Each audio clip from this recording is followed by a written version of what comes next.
Did you know that Brandon Sanderson wrote a spooky Cosmere horror story? No? Well, he did, and it's awesome, and today we're going to talk about it. Come on into the Captured in Words mansion, sit on down at the fireplace, please ignore the shades creeping at the window, because today we're talking about what I consider the scary campfire story of the Cosmere. This is one that goes under the radar for a lot of people, despite it being one of my favorite novellas that Sanderson has written. I'm of course talking about Shadows for Silence in the Forests of Hell. Now don't worry if you haven't read this one yet, I'm not going to go into spoilers. This is going to be spoiler free. I'll give a brief description of what the book is about, a synopsis if you will. I'm gonna talk about some of the characters and like the setting, but I won't spoil any big plot moments or anything like that. So I hope by the end of this that some of you will pick this story up and give it a read, because whether you're a Cosmere fan or not, I think this is the perfect, short, spooky fantasy to read this season. Brandon Sanderson is known for his larger works like the Stormlight Archive and Mistborn, both of which take place in his interconnected universe called the Cosmere. Now, as much as I enjoy his long epics, I feel like Sanderson often surprises in his shorter, one-off fiction that's more tightly plotted. The Emperor's Soul and Sixth of the Dusk, these are both favorites of mine, and the same can be said for Shadows for Silence in the Forests of Hell, which I'm now going to refer to just as Shadows for Silence, because man, what a name for a novella. I kinda love it, to be honest, but it's a long one. Anyway, Shadows for Silence demonstrates his ability to create tension and atmosphere, and this does wonders at building this creepy, dark setting. Not to mention, he proves that he can write complex characters in a much more contained space. This novella is kind of a chilling but emotional story that takes place on a dark world where survival is defined by strict rules. And even the slightest mistake could result in death or worse. At its core, Shadows for Silence in the Forests of Hell is about one woman, Silence Montane. She's a single mother that's just trying to survive in an impossibly hostile world. Threnody, the planet where this story takes place, is dominated by haunted forests that are stalked by the Shades. These ghostly remnants of the dead who lash out with terrifying precision if anyone violates their simple laws. Don't kindle flame, don't shed the blood of another, don't run at night. These rules sound pretty straightforward and easy to follow, but in a world that's dominated by violence and desperation, they become kind of impossible to follow at times. And the rules aren't just simple superstitions, they are actually survival. Violate them and the Shades descend on you in their cold, withering fury. So yeah, somehow these three simple rules just create this constant atmosphere of dread. Now, Silence runs a way stop deep in the forest, offering shelter and food to travelers who dare the haunted roads. And to most, she's simply an innkeeper and mother, raising her daughter, William Ann, as well as a foster girl that she took in after her family was brutally murdered. But Silence has a pretty big secret. She's also a bounty hunter, and not just any bounty hunter, but a legendary bounty hunter called the White Fox, feared by all the bandits and outlaws that prey on the weak in this forest. She's a character that's defined by the harsh world she was brought up in. She's tough and pragmatic, and she's willing to do whatever it takes to protect her family. And her motivations are deeply personal. She's driven by a need to safeguard her children to ensure their survival in a world where like any misstep can lead to death. Now, when word comes of a particularly dangerous bounty, Silence sees an opportunity that could possibly change her family's fortunes and therefore protect her children. However, she must risk breaking the very rules that keep her alive. Now, really the brilliance of this novella lies in how little words Sanderson has to use to create this oppressive weight, the dense, ghostly setting, the rules that govern it, and the moral compromises that Silence faces.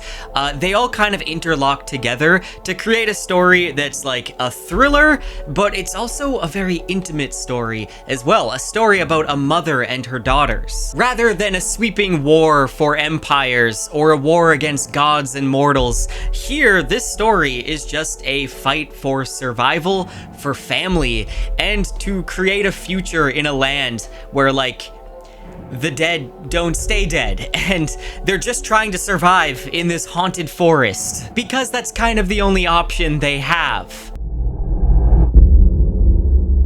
Sanderson builds a lot of suspense, not through these big action sequences. There is some action sequences in here, but he builds suspense just through that ever-present sense of danger in this setting. The reader is constantly reminded that even a single mistake can be fatal, and this kind of brings this sense of vulnerability that's rare to see in Brandon Sanderson books, where characters have a bunch of superpower abilities.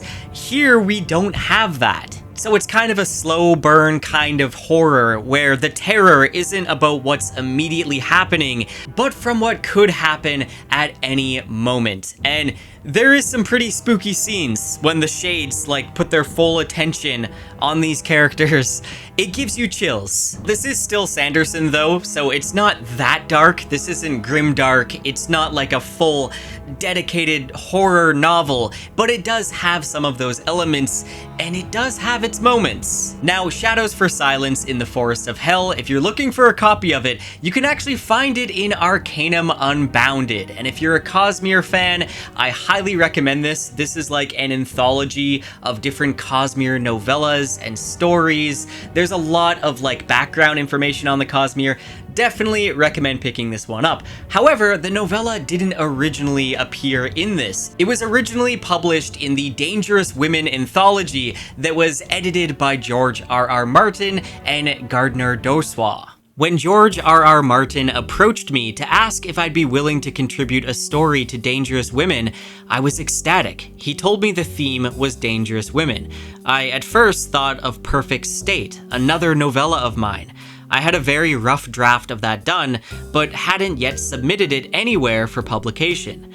I sent that to George and Gardner, and they felt it wasn't on theme enough, and asked if I had anything else. I didn't, not yet, but something had happened recently that had planted a seed in my mind.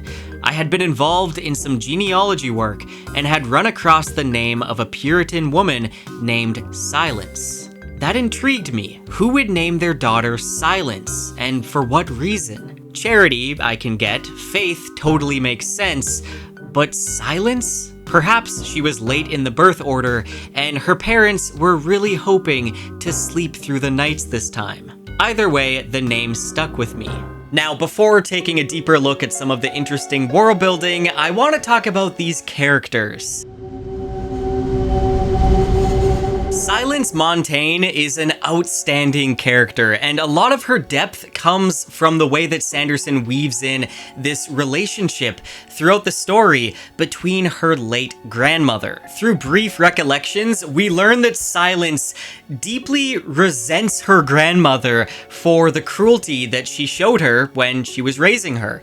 But at the same time, she recognizes that it's what she needed. She needed that harshness to be able to survive on such a merciless and volatile planet as Threnody. So it's kind of a paradox that she carries with her throughout the story. She is angry at the scars that her grandmother left her, but then this is mixed with reluctant gratitude at the resilience these scars gave her. And this dynamic directly shapes into how Silence approaches her motherhood. She She's sworn to raise her daughters with the kindness and tenderness that she never had. Yet, lingering in the back of her mind is this gnawing fear that maybe this kindness it's not going to prepare her daughters for what they need to survive in the forests of hell. So that tension between nurturing and hardening, between love and survival, that kind of defines a lot of the inner conflict of this novella. And you know, another thing that makes Silence so compelling is that she's not a character that has exaggerated strength or bravado. She's not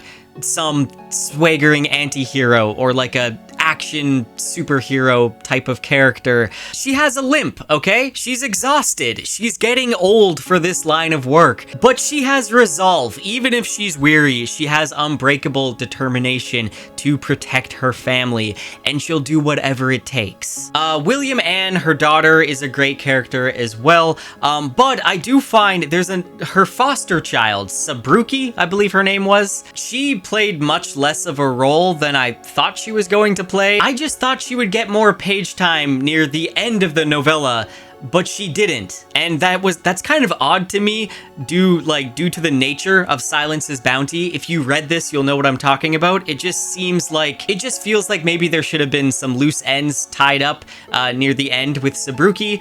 So I do wish in a way that this novella was maybe a little bit longer. Okay, now I want to dive a bit deeper into the world building of Threnody. The world was mostly formed in my head, though over the years I'd added the idea of the shades for various reasons. One was to show off a few hints regarding the Cosmere afterlife, and another came during my initial research for the Stormlight Archive, where I read a lot about classical Hebrew life and philosophy. The original idea for Threnody was to make a system of magical rules with their roots in the law of Moses and Jewish tradition, not mixing meat with milk, not kindling flames after nightfall on the Sabbath, etc. Many of those rules transformed over the years, leaving their roots behind in the same way that the Stormlight magic system left behind its roots in the fundamental forces of physics. But you can see those hints still having an influence on the tone and setting of this story. And I guess at this point I should probably say what Threnody actually means. A threnody is actually a song, poem, or ode of mourning for a dead person or something that has ended. Originating from the Greek word for wailing and ode, a threnody expresses deep sorrow and is often performed or composed as a memorial. This is such a fitting name for the planet and for the story that's being told here. Unlike the sweeping worlds of Roshar and Scadrial, Threnody feels intimate and claustrophobic. It is a world defined not by sprawling empires or superhero-like abilities to protect yourself with. It's a world where you're constantly on watch for what lurks in the trees. And really, your only weapon is like silver powder, a silver dagger, maybe a crossbow with some silver bolts. There's no allomancy here. There's no radiant abilities. There's not really any way that you can harness the powers of investiture on Threnody. Now, at first glance, Threnody also feels kind of familiar. The forests of oak and pine, quiet glades, small settlements eking out survival along primitive roads. It's kind of giving like the American frontier. Something I found interesting about the world here is how the three simple rules, they don't just affect humans, they also affect the ecology of Threnody. There's no predators on the planet, at least not in the forest of hell. They've all gone extinct because any creature that spills the blood of another is going to be attacked by the shades. So the result is this ecosystem that's unnervingly devoid of violence, like natural violence. It's also very quiet, too quiet. Like, if you've ever gone camping and like you've gone out and looked at the forest at night and you've heard how quiet it is, imagine it being completely silent Even in real life, a silent forest is never a good sign. Now, humans have had to adapt to this as well. Obviously, humans are never going to stop being violent, so they've had to adapt by making blunted weapons instead of blades. Fires are purchased from merchants who carry pre-lit torches, and houses are surrounded by circles of silver. Another thing that's really interesting is that we learn that there's other people on this planet that live in these fortress towns up in the mountains. They're clinging to a semblance of order under walls of stone. But then the others, the homesteaders, choose freedom over protection,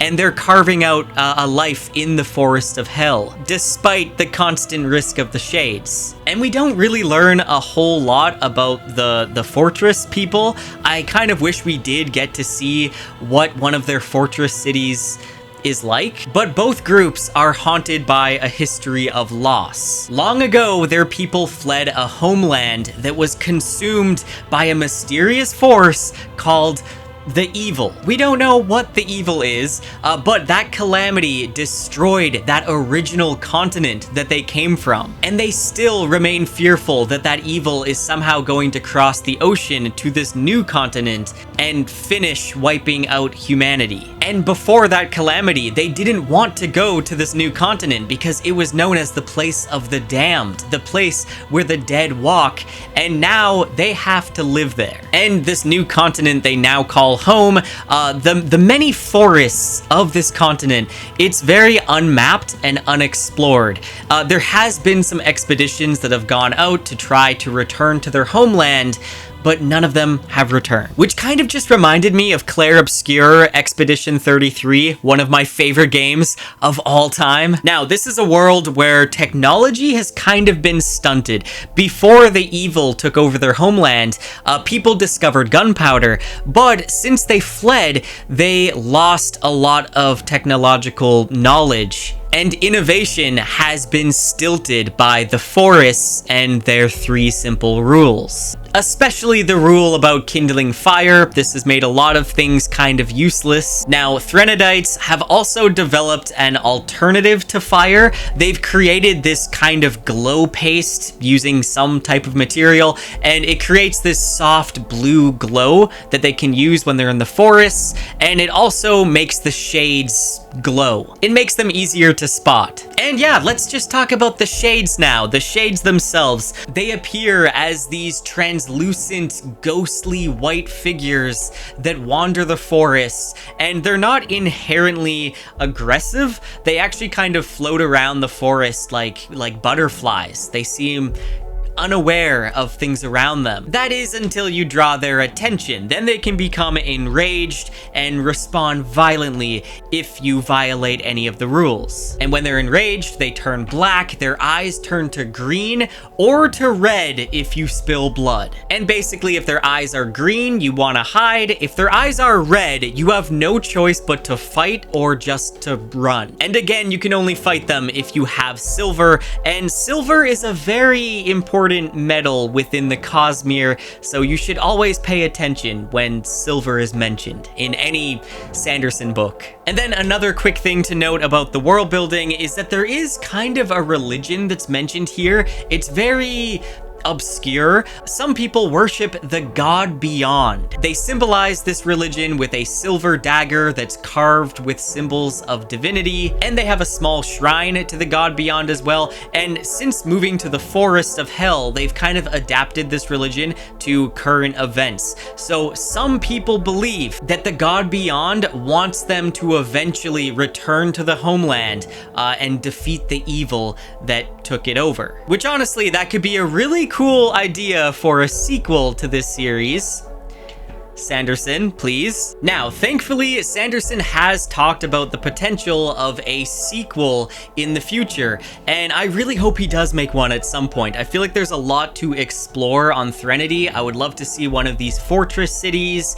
I'd also like to learn more about the old continent, the homeland, and maybe see a return to the homeland. Let me know if you think a sequel is a good idea. Now, while Shadows for Silence is part of the larger Cosmere, it completely stands stands alone as its own story. You don't need to read anything else before reading this one. There's really like there's not many Easter eggs or anything at all, so you're not gonna be missing out on anything. There are some connections to Threnody in some other Cosmere works. I would highly suggest reading The Sunlit Man shortly after reading this one, but before reading Sunlit Man, I would recommend reading the Stormlight Archive. I realize some people don't like having such a big list of prerequisites. You can still read the Sunlit Man without having read the Stormlight Archive and have a great time.